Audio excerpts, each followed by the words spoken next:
our topic, the quartile for group data. What do you already know about quartiles? Quartile for group data. Quartiles organize data into 3 points: a lower quartile, median, and upper quartile to form 4 of datasets groups, along with the minimum and maximum values of the dataset. The quartiles divide a set of observation into 4 sections, each representing 25% of the observations. Thank you. So this is the formula for quartile of group data.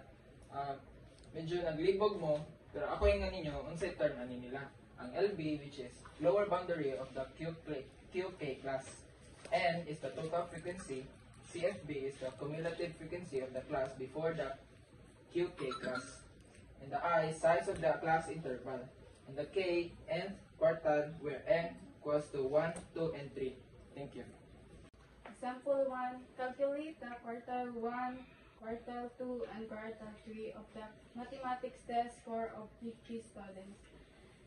Class interval 46 to 50, 41 to 45, 36 to 40, 26 to 30, 21 to 25. Frequency 4, 8, 11, 9, 12, 6. So this is the table for the example number 1.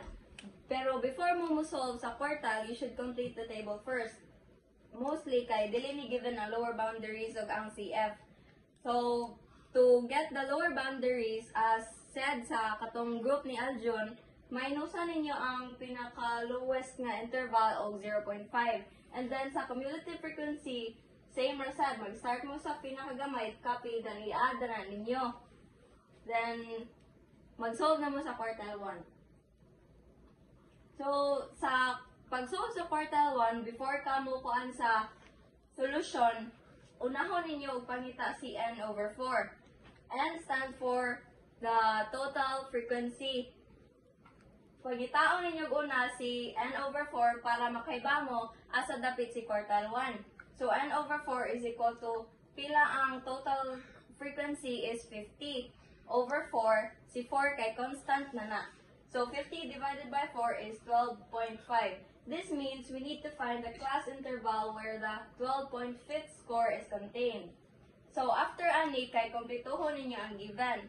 Si lower boundaries, si total number of frequency, cumulative frequency, and frequency og sang interval. So si lower boundaries is sa table ra pud mo mangita, since ang quotient sa 50 over 4 is 12.5, mangita mo asa siya nasakto or asa siya na belong sa CF. 12.5. So wala man siya 11 or 12, dapat adto mo sa mas dako ni 12, which is 18. So diri nga column, this is the quartile 1 class. Now we will complete the given na lower boundary is 25.5. Naa siya diri sa column gyapon na part. And then total number of frequency is 50, total na tanan frequency, and then cumulative frequency below.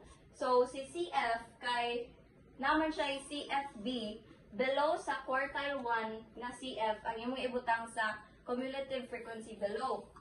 And then, frequency of quartile 2 is 12. And then, interval is 5. So, mo proceed na ta sa formula. Quartile 1 is equal to lower boundaries plus, open parenthesis, n over 4 minus CFB over frequency, tapos close parenthesis, times the interval. So, substitute ra na ninyo si LB kay 25.5, and then si n over 4, mao ni gisolve na to ganina, 12.5, minus CFB is 6, then over the frequency, 12. Tapos, ang interval kay 5. So, isolve na ninyo sa inyong calculator, 12.5 minus 6, tapos ang sa, so si 12.5, unahon ninyo ang naasod sa parenthesis. So, 12.5 minus 6 is 6.5, tapos divided by 12 is 0.54. Tapos, multiply ninyo by 5 is 2.71.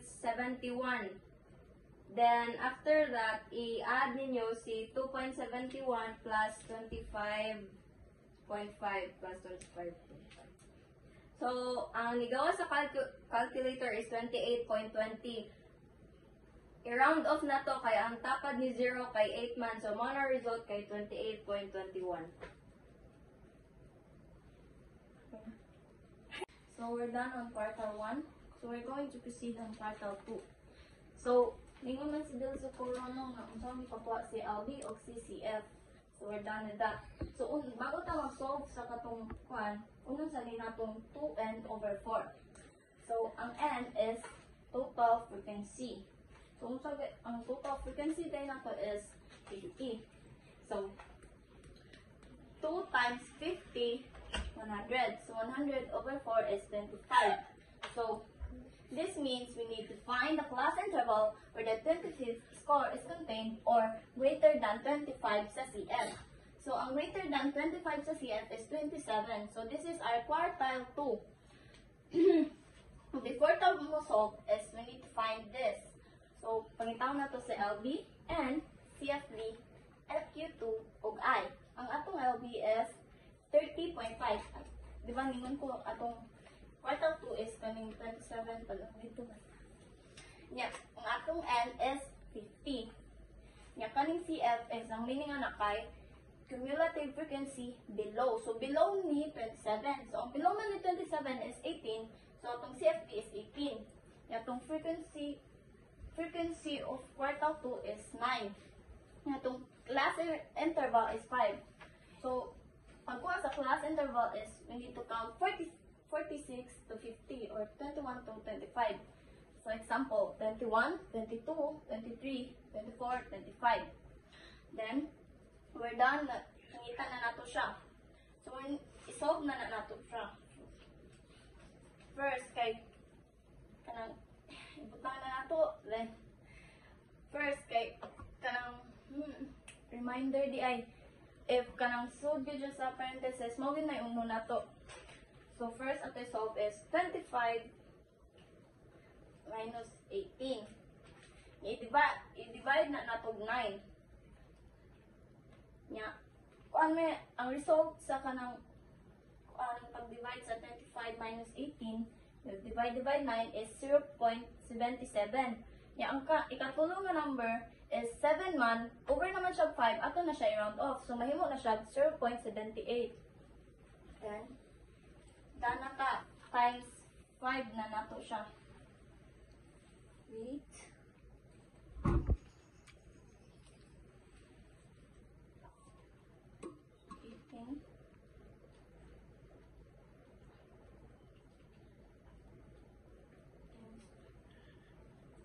Nya, ang result sa kanang pag times 5 nato is 3.88. Nya, ang ikatulong man nga number is over gapon siya sa 5. So, ato na i-round off. So, may mo na siya 3.89. So, 3.89 plus 30.5. So, mahimo na ni siyang So, i-plus na ni natong 3.89. So, 3.89 plus 30.5. So, ang result there is 34.38. Naa diri sa board TV is 34.39. So, i-round off man nila to because the third number is over sa 5. So, mahimo na siya 34.39. So, that's all. We're going to proceed on quartile 3. And now, let's proceed to quartile 3. Ang first nitong kuhaon sa quartile 3 is kani. So, nganong nag-wonder mo, nganong 3 na ang tupad sa n, kay ang ato mong pangitaon diri kay quartile 3. So, imo ning isolve 3, open and close parenthesis, 50, divide 4, which is 3 times 4 equals 150, i-divide mo 4 equals 37.5. So, mananatog kuha. So, mag-proceed na ta diri nga area. Ang first nimong buhaton, i-copy ra na nimo ang formula nga imo ra na Human ni mag-copy sa formula, proceedin ka sa solving. Imong i-minus ang 37.5 minus 27. Ikukuha nimo sa minus, proceedin ka sa division which is 11. I-divide mo siya 11. Dayon, ikuha nimo sa 11, i-times nimo siya 5. Iguma nimo times kay imo siyang i-plus og 35.5. So, mao na to. Makuha na nimo ang quartile 3. And that's all. Thank you.